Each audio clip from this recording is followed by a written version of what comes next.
आप इसी उत्साह में रहोगे तो फिर बात कैसे रखी जाएगी, आप बताओ। आप अगर थोड़ा सा उत्साह थोड़ी देर के लिए कम करोगे और शांत हो जाओगे तभी बात रखी जाएगी, तभी आप तक हमारी बात आ पाएगी। तो मैं अपने प्यारे भाइयों से, साथियों से आग्रह करूंगा कि वो जहां हैं वहीं बैठ जाएं, क्योंकि अगर वो बैठ जाएंगे तो अपनी बात को रखने में थोड़ा सा आनंद आ जाएगा, और अगर नहीं बैठेंगे तो समझ ही नहीं आएगा।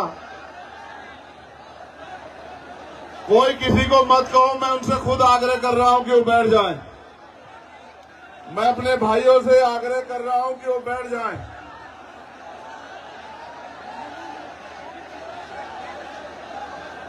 आपसे भी आग्रह कर रहा हूं बैठने का। इससे ये पता लग जाएगा कि हमारा कौन है और आम नॉर्मल कौन है। जो हमारी एक आवाज में बैठ जाएगा उससे पता लग जाएगा कि वो हम में से एक है। बहुत जल्दी कीजिए, मुश्किल से 20 सेकंड बाकी है आप लोगों के पास। ये इधर जो लोग हैं,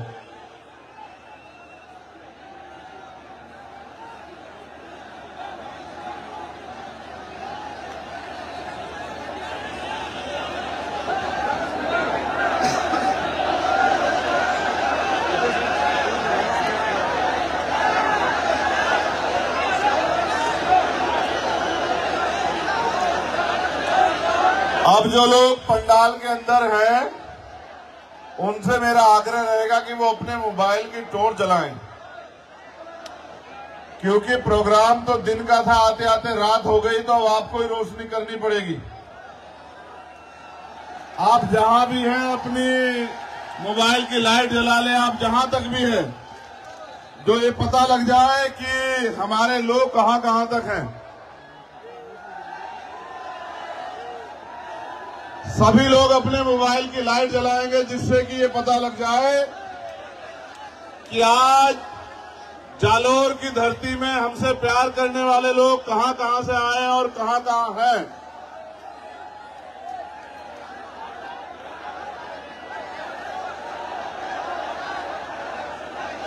चलो शुरू करते हैं। अब इन्हें जला के रखो, ये अच्छा लग रहा है।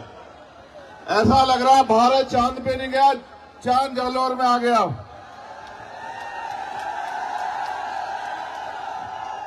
मैंने सभाएं बहुत की हैं पूरे देश में, कश्मीर से लेकर कन्याकुमारी बहुत सभाएं की हैं और कई कई लाख लोगों की सभाएं की हैं। लेकिन आज जो जालोर में प्यार आपने दिया है, ऐसा कहीं नहीं मिला। बहुत बहुत धन्यवाद जालोर। और इतना प्यार मत दो कि ऐसा ना हो मेरा मन कर जाए जालोर में ही रहने का। और अगर कहीं मेरा मन कर गया जालोर में रहने का,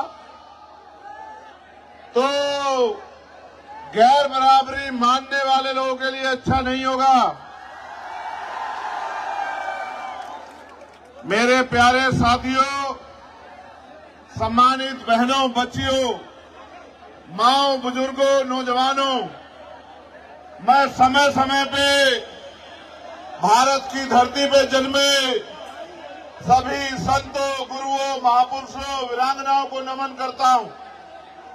और आज संविधान बचाओ यात्रा जो महामानव तथागत बुद्ध की धरती से शुरू हुई और आज जालोर जो सामंतवाद का गढ़ है, यहां यात्रा पहुंच चुकी है। यहां उपस्थित जन समूह को मेरी तरफ से जय भीम, जय भीम, जय भीम। आपका प्यार, आपकी हिम्मत एक लड़ने की बहुत मजबूत ताकत देती है। और आप ये जानते हैं कि समय समय पे मैं जालोर, जोधपुर, उदयपुर, पाली आता रहता हूं, लेकिन इस बार जो आने का मुख्य कारण है वो आप लोगों को तैयार करने के लिए है कि आप लोग तैयारी कर लो, और जिस दिन आप मन बना लोगे, तैयारी कर लोगे, मैं जिम्मेदारी के साथ कहता हूं कि आपकी एक तैयारी आपके हर एक घर में चंद्रशेखर आजाद पैदा कर देगी। मेरी बात को याद रखना। भारत 15 अगस्त 1947 को आजाद हुआ,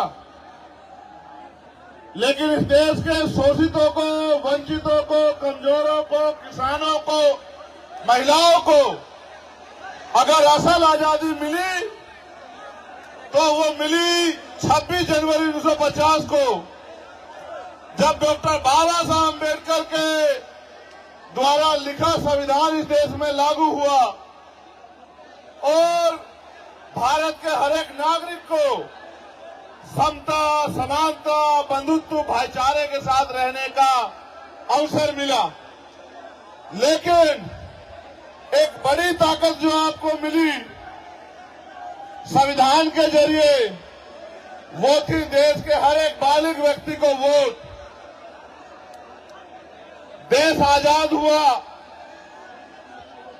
वोट की शक्ति से राजनीति में बराबरी आई, लेकिन क्योंकि देश में जाति के नाम पे, धर्म के नाम पे, सामाजिक स्तर पे, आर्थिक स्तर पे जो गैर बराबरी थी, उस समय की सरकारों ने उस गैर बराबरी को खत्म करने के लिए कोई अच्छा कदम नहीं उठाया। धीरे धीरे अमीर अमीर होता गया, गरीब गरीब होता गया, और आज ऐसा समय आ गया है कि देश की 90% पूंजी 10% लोगों के हाथ में है, और देश के 90% लोग 10% साधनों से अपने जीवन को जी रहे हैं। अभी अभी बिहार में जातिगत जनगणना के आंकड़े सार्वजनिक हुए। वो आंकड़े कहते हैं कि भारत में जो बिहार है, जिसकी अभी अभी जनगणना हुई, वहां 90% आबादी दलित, पिछड़े, आदिवासी और अल्पसंख्यक समुदाय की है। अगर राजस्थान में भी आप लोग जातिगत जनगणना करवा दो तो यहां भी आपको पता लगेगा कि यहां भी 90% आबादी दलित, आदिवासी, पिछड़े और अल्पसंख्यक समाज की होगी। अब सवाल ये है कि जिनकी आबादी 90% है, उनके हिस्से में क्या है। और इस सवाल को अगर धरातल पे देखो तो ये महसूस होगा कि न उनको उद्योग है, न उनके पास रोजगार है, न उनके पास पर्याप्त नौकरियां हैं, न उनके पास जमीन है, और न ही उनके पास और किसी तरह का साधन है कि वो स्वाभिमान सम्मान का जीवन जी पाए। ये स्वाभिमान सम्मान का जीवन मांगने से नहीं मिलता है। अगर स्वाभिमान सम्मान का जीवन चाहिए, इसकी कीमत चुकानी पड़ती है। मर तो राजस्थान में हम लोग लंबे समय से रहे। आपको इंद्र मेघवाल याद होगा, आपको जितेंद्र मेघवाल याद होगा, आपको कार्तिक भील याद होगा, आपको ओम प्रकाश रेगर याद होगा, आपको नासिर जुनैद याद होंगे, आपको असगर याद होगा। इतने जुल्म, इतना अन्याय और न्याय मांगने पर लाठियां, झूठे मुकदमे, डर और तमाम तरह से जिस तरह भी से भी पीड़ित को डराया जाए, धमकाया जाए, पंचायत करा के, हल्ला मचा के, मैं लंबे समय से राजस्थान में देख रहा हूं। लेकिन मेरे साथियों, इसके लिए जिम्मेदार वो लोग नहीं है, इसके लिए जिम्मेदार है हम लोग, क्योंकि 90% आबादी होने के बावजूद भी और लोकतंत्र के आने के बावजूद भी राजस्थान में हमारी राजनीतिक हैसियत नहीं है। अगर राजस्थान में हम लोग अपनी राजनीतिक हैसियत बना लें तो ना तो हमें अच्छी पढ़ाई के लिए किसी के आगे हाथ फैलाना पड़ेगा, ना रोजगार के लिए किसी के आगे हाथ फैलाना पड़ेगा, ना अपने बच्चों के लिए बड़े बड़े हॉस्टल बनाने के लिए हाथ फैलाना पड़ेगा, ना हॉस्टल में सुविधा देने के लिए हाथ फैलाना पड़ेगा, ना बहन बेटियों की शादी करने के लिए अपनी जमीन गिरवी रखनी पड़ेगी या उधार लेना पड़ेगा, ना ही बीमार होने पे इलाज के लिए हमें किसी की तरफ बेबस लाचार निगाहों से देखना पड़ेगा।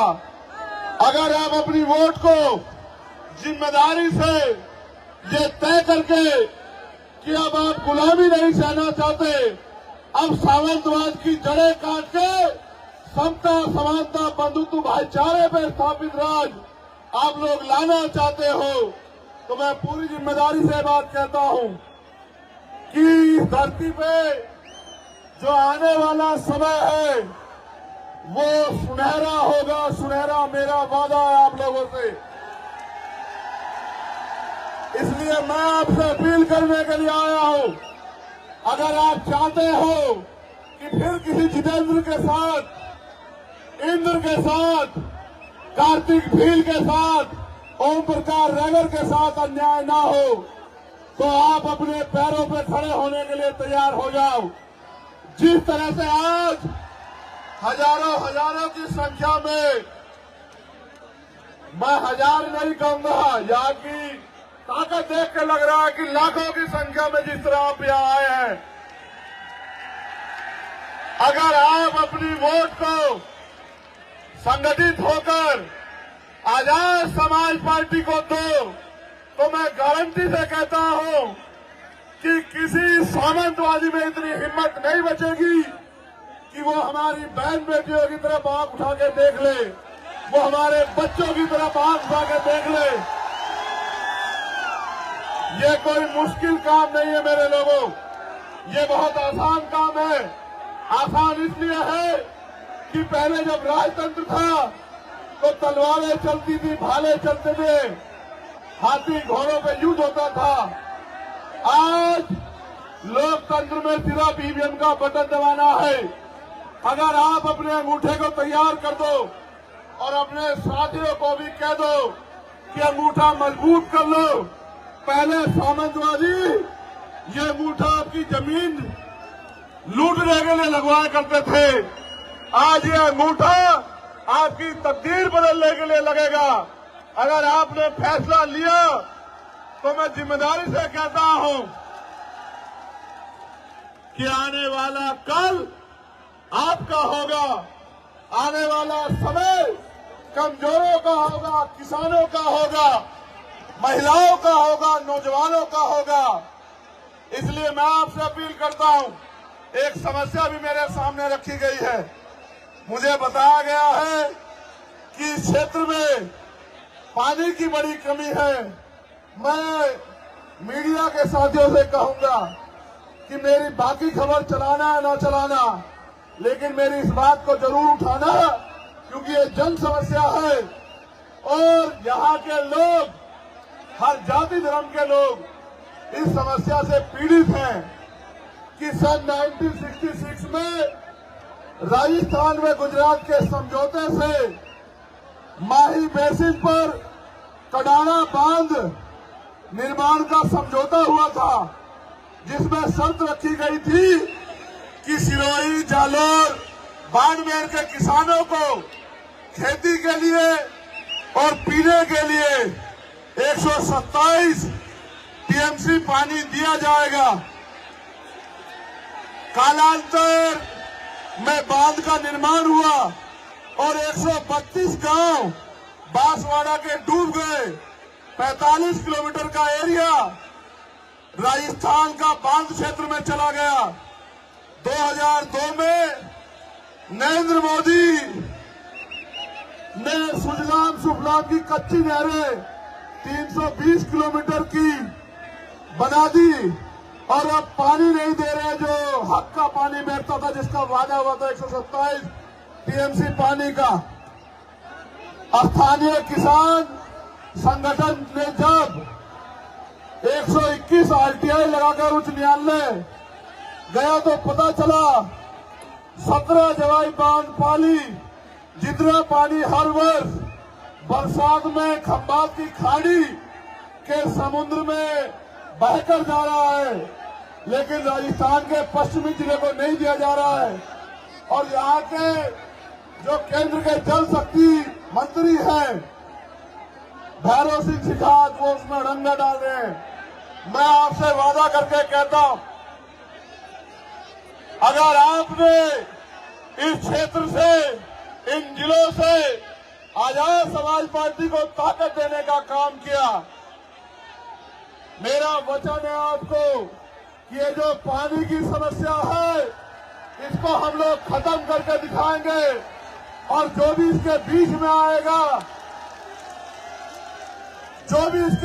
आएगा, चाहे वो मंत्री जी हो केंद्र के या राजस्थान सरकार के, उनको हम विधानसभा लोकसभा में जाने लायक नहीं छोड़ेंगे। ये बात याद रखना आप लोग। मेरे साथियों, आपका जो गुस्सा मैंने देखा, लेकिन मेरी इस बात पे गौर करो। आपकी सारी समस्याएं एक कागज पे लिख के और लिफाफा पैक करके आप मुझे दे दो और अपनी वोट की ताकत से आजाद समाज पार्टी को ताकतवर बना दो। मैं आपको लिख के देता हूं कि भारत के लोकतंत्र में वो शक्ति है, आपकी सारी समस्याएं अगर 6 महीने में हल न करा दी तो मैं राजनीति से त्याग कर दूंगा। मेरी इस बात पे गौर करो। बाबा साहब अम्बेडकर ने कहा कि राजनीतिक सत्ता वो चाबी है जो आपके सारे ताले खोल सकती है, आपकी सारी समस्याओं का हल कर सकती है। और मान्यवर काशीराम साहब ने कहा, जिसका दल नहीं होता उसके पास बल नहीं होता, और जिसके पास बल नहीं होता उसकी समस्याओं का हल नहीं होता। अगर आप अपनी समस्याओं का हल चाहते हो, सीना तान के इस क्षेत्र में जीना चाहते हो, रोजगार चाहते हो, जमीन चाहते हो, स्वाभिमान सम्मान का जीवन चाहते हो, जुल्म जातीय अत्याचार से मुक्ति चाहते हो, तो दोनों हाथ उठा के ऐसे मेरे साथ संकल्प करो कि इस बार हम आवाज लगा के संकल्प करो कि इस बार हम आजाद समाज पार्टी को अपने क्षेत्र से जिताकर भेजेंगे, ताकत हिम्मत देके भेजेंगे। आप ये जानते हो, नहीं मेरी बात पे अब गौर करो। क्या कभी कोई ऐसा मसला हुआ जब आप पे आंच उठी और चंद्रशेखर आजाद ने आपकी लड़ाई न लड़ी? और पूरी जिम्मेदारी से बताओ मेरे लोगों, आपको पता है जब मैं जालोर आया 4 बार मुझे यहां से उठा के यहां की सरकार ने दिल्ली भेज दिया, एयरपोर्ट से वापस भेज दिया। 3 बार गाड़ी से लेके गए, 1 बार लेके गए, मैंने उनको वहीं छोड़ा पुलिस के लोगों से, फ्लाइट से बैठा, फिर वापस आ गया। यहां के अधिकारियों ने मुझसे माथा पीट के कहा कि यहां के नेता जिनको ये वोट देते हैं वो उनकी तरफ देखना भी नहीं चाहते, आप किस मिट्टी के बने हो। मैंने उनसे एक बात कही, गौर करना, कि उनका उनसे राजनीति का रिश्ता है, मेरा इन लोगों से खून का रिश्ता है। खून कहीं रहता हो और खून कहीं से भी बहे, खून को खून की आती है। जब तक मैं इस क्षेत्र में, क्योंकि देश तो आजाद लगभग हो गया है, इस क्षेत्र में अभी सामंतवादी सोच के लोग सुधरने का काम नहीं कर रहे। आपकी वोट की शक्ति जहां हमें ताकतवर करेगी वहां उनको कमजोर भी करेगी, और जब वो लोग कमजोर होंगे तभी उनको समझ आएगा कि किसी कमजोर को सताया नहीं करते। पुनः मैं एक बार आपसे कहूंगा, अपने मोबाइल निकालें, जहां तक भी आप हैं अपने मोबाइल निकाल के मुझे एहसास कराएं कि आप मुझे कहां तक सुन रहे हैं।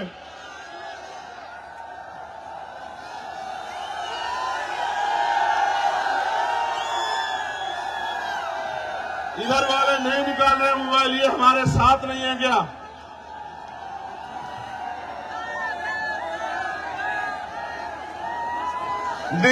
ये बीच में कुछ ऐसा लग रहा है कि बीच में लाइट है नहीं, ऐसा क्या है?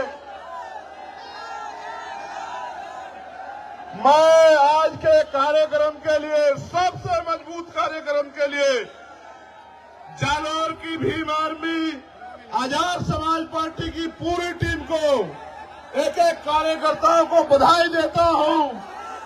और मुझे विश्वास है कि ये जो रोशनी आज यहाँ जालौर से चली है, इसकी खबर कुछ ही घंटों में जयपुर में बैठे मुख्यमंत्री में भी जाएगी और उसके कुछ ही देर बाद दिल्ली में बैठे प्राइम मिनिस्टर में भी जाएगी। मैं ये वादा नहीं करना चाहता था, लेकिन कह रहा हूं, एक लाइट वहां जल रही है, देखो ऊंचाई पे, वो देखो वहां।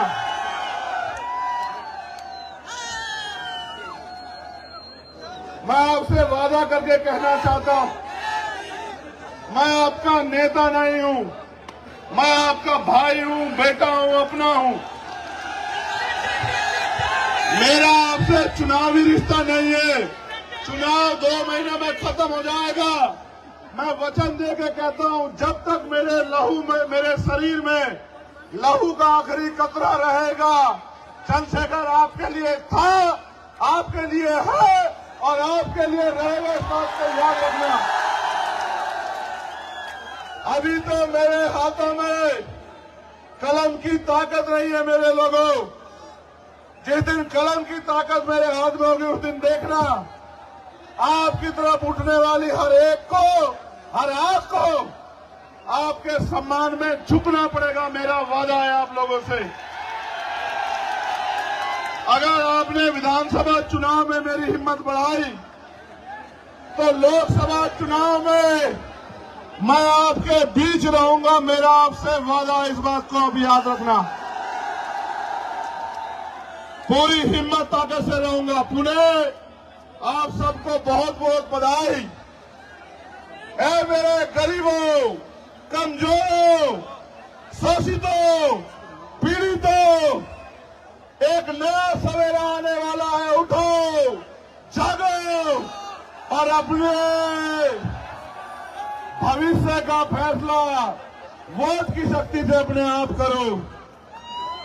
आने वाला कल ऐसी रोशनी आपकी जिंदगी में लेके आएगा, जैसी रोशनी आज आपने मेरे सम्मान में की है। बहुत बहुत धन्यवाद।